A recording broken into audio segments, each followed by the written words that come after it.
Hi there. I wanted to do this video for you because it's a question that comes up a lot is what do I do when I start to have a lot of content and what's the best way to manage it? And, you'll probably find that when you first get started, if you're using pink sheets or content pages, is that pretty much if you've got you've got a file that says pink sheets and you have got probably some folders of IP and things, and you're numbering your pink sheets. That's kind of a good place to get going and get started. But over time, if you're like me and you start to write a fair bit of stuff, you've got a few books under your belt and you've got social media on the go and things like that, you might find over time that you're starting to need to catalogue the IP a little bit better. And so the purpose of this video is to give you a walkthrough of some things that you might like to do if you're finding that you need to manage it a bit better. So there are three different tools that if you get someone to do this for you, so it might be a social media VA, you might have somebody who does this for you. Typically they'll come along with their processes and things, but this is in the context of a thought leader and being able to leverage your IP and know where it's all at. So the three things that you'll use typically will be an Asana project. So you can see on the screen here, we've got the social media routine. I've set this up as a project so you can see what this might look like. So let's say we've got a social media routine. So Asana is a project management tool, and it is designed, it's essentially a workflow tool, and it's designed to get out of your head what you want your team to do. So you can see here, for example, let's say, for example, we've got a weekly social media routine here for a team member, and this is what I want to go out on a Monday, this is what I want to go out on a Wednesday, a Friday, and a Saturday, for example. So let's say you want something like that. The good news is, by the way, is that social media isn't, I think, it changes all the time, but years ago it used to be you have to put up 3 posts a day and we're just smashing out so much content. Now it's not needed near as heavy, I don't believe. It's more about outreach and reaching out to the right people, which we have LinkedIn and all those things. But from a content perspective, here's the checklist. Here's what I'd love for you to do each week, and that's what you're asking your team member to do. Then the question is, where is the content actually stored? How can they easily retrieve it, and how are they going to be able to find it and repurpose it? I remember a few times I've worked with social media people outside of my practice, and the question I would always say to them, so where are you storing this content so that it can be repurposed? And they would say, oh, it's in your G Drive, or it's in Dropbox, or it's in Metricool, or it's in this thing. And I go, yeah, but how are you cataloging it so it can be retrieved and it's in some kind of order? I generally find people with their content, and when you're dealing with quite often external providers, and sometimes internal ones, if you're bringing them in, they're not particularly organised and not that. And so as a result, what that means is that you're always having to keep creating new stuff all the time. The beauty of the pink sheet process is you don't need to. You can think once, use often. Most of the content that is being created by people in our world is evergreen content. It can be used multiple times. I'm a big fan of actually making sure that you're getting the most out of your content rather than working yourself into the ground, having to create so much new stuff all the time. So the next thing is, so we've got a checklist in Asana that checks everything off. Then we have a tool called Airtable. And Airtable's been around for a little while, and I've mucked around with it, and I think I've finally kind of got it where we're pretty close to getting it to where we need it to be. But the Airtable is a database. So it's a way for you to be able to put content in. You can tag it. You can retrieve things easily. You can look at the type of content that it is. Where is it up to in the publishing schedule, all that sort of thing. So Airtable is very popular. So it's a database of where you store content. And then the third tool is a tool called Metricool. And Metricool is a tool which is used for publishing content or scheduling it and publishing it. So I should have logged in there. Let's see if I can log in. And I think I'm logged in with Facebook. Yep. So we'll log in here, make sure that all works. Yep, okay. All right, so, close, out of there. All right, so Airtable. Let's have a look. So here are some pieces of content. This is content that that we have, and we're doing a bit of a backlog project at the moment. So we're going back through and looking at content from the last 10 years. This is a really big project at the moment. But anyway, let's say, for example, so this tool, I don't know why it's changed my video, but anyway, it's taken, just put the picture up, that's all right. So you'll see in here that if we look at, it has a way to be able to store this content. So you can see here, let's have a look at a piece of content that's called the 4 derailers. So you can see here, this is a piece of content that has already, excuse me, has been published. And you can see we get to choose, where is it gone? Has it gone? Is it a request? Is it planning? Is it needing more research? Is it producing, writing, editing, ready to publish, whatever?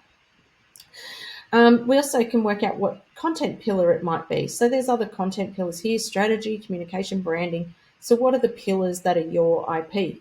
So let's say you're in, you might be in mindset. Maybe you have some pillars around performance, leadership, resilience, those types of things. It just means that if you're trying to find content, you need to repurpose it and you want to bring another message through or rotate your pillars, it's easier to find. And you can see this is a video, and you can see we have a photo, a motivational quote, a meme, a podcast. Then we have the actual content or the description itself, and you can see there are some hashtags in there. Then in terms of the channels, so there's a LinkedIn, and so where has it gone? Is it going on Twitter or Facebook personal or business, whatever? Is there an image? And the image is actually in this G Drive file, so that's been moved over to there. Everything I've got to reopen.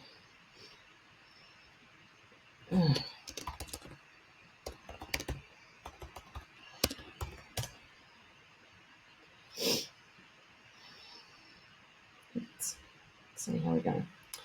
Oh, come on.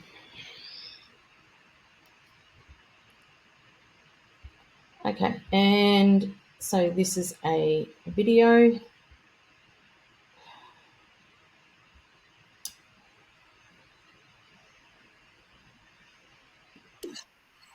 Okay, so you can see that's a video. All right, now what have we got here? Yep, and that's the video. The date it was created and was published, and the same content was on Instagram as it was on Facebook. You'll also see I've got a box ticked here that says evergreen. So in other words, we've identified that this is a piece of content that could be reused in future. We've got some links as to where those previous posts were. And it has gone in a newsletter, but we're rebuilding out the newsletter records at the moment, so that's okay. We've got the pink sheet number, cadence. So this, we're just, I've got to update that to say weekly, quarterly, whatever it might be. This is where there was a video on it. We've got, if there was the blog link will go in there as well. And if it was on a YouTube video, also a chapter on a book. We're just about to come back and update some book chapter ones. But so essentially what you do is populate what is called the form and put in the fields that you want so that you can come back and find them. So you can see here, for example, if I want to go and have a look at, well, what's all the evergreen content, I can come back in here, and this is all content that can be used, over and over.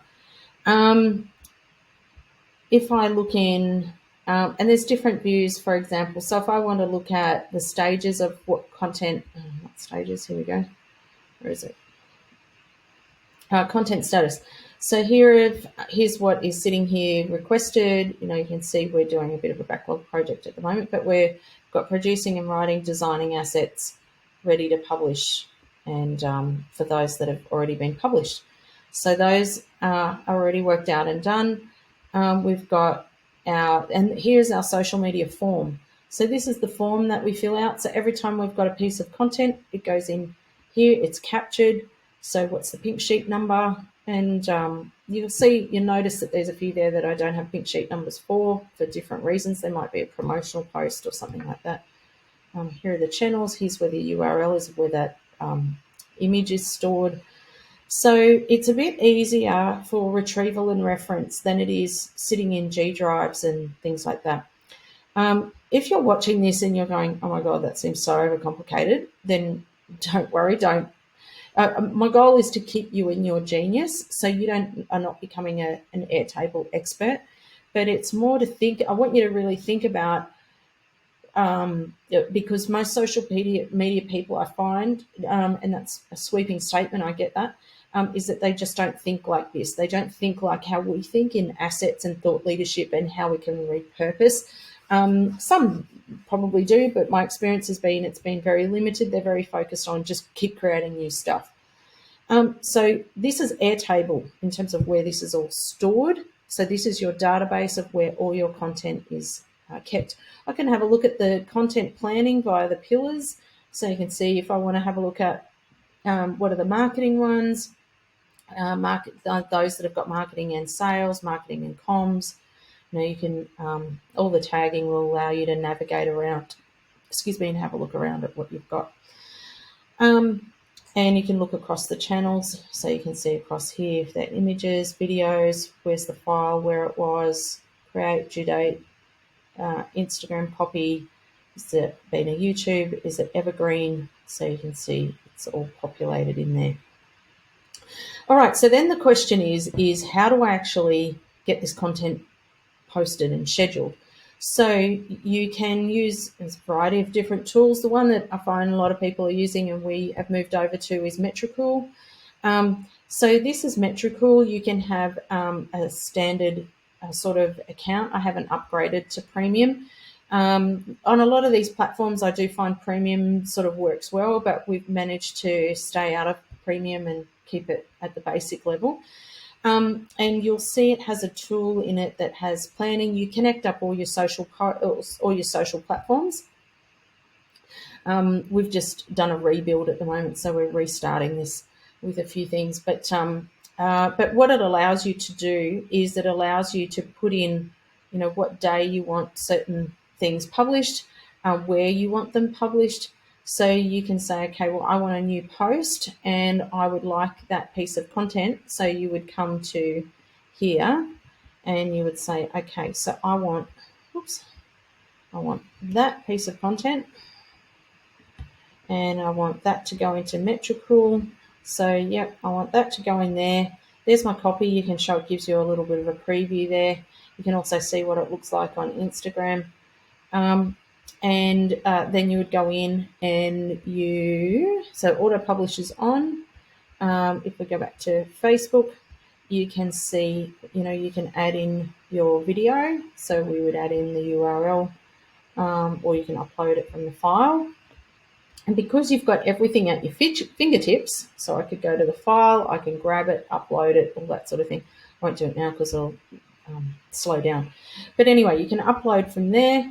And then you can simply save or put the date and the time that you want it to go on.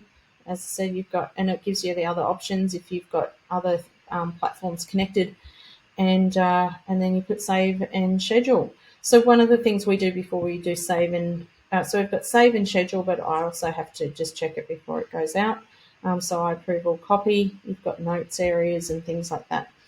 So if you're trying to work out how to make the most of all this great content that you've got, this is probably I'll just cancel that. This way is probably the most organised way to go, and it saves you a lot of work in the long term. So essentially, just to recap, Asana gives you the checklist. Here's what I want you to do each day. You're going to have a link to Airtable. Here's where the content is, and then here's how you schedule it and get it scheduled. So I hope that helps. I'd love to hear how you go. And bear in mind that this is, I'm publishing a lot of content, so this may feel like a bit of overkill for you. And if that's overkill, that's totally fine. Stick to just putting it in your filing and you know how to find things and keep it pretty simple. But if you are finding that you've got 11 books, you've got podcasts, you've got YouTube channels, you've got a lot of content moving, then you might find this a little bit easier. So feel free to ask any questions. I'd love to hear how you go.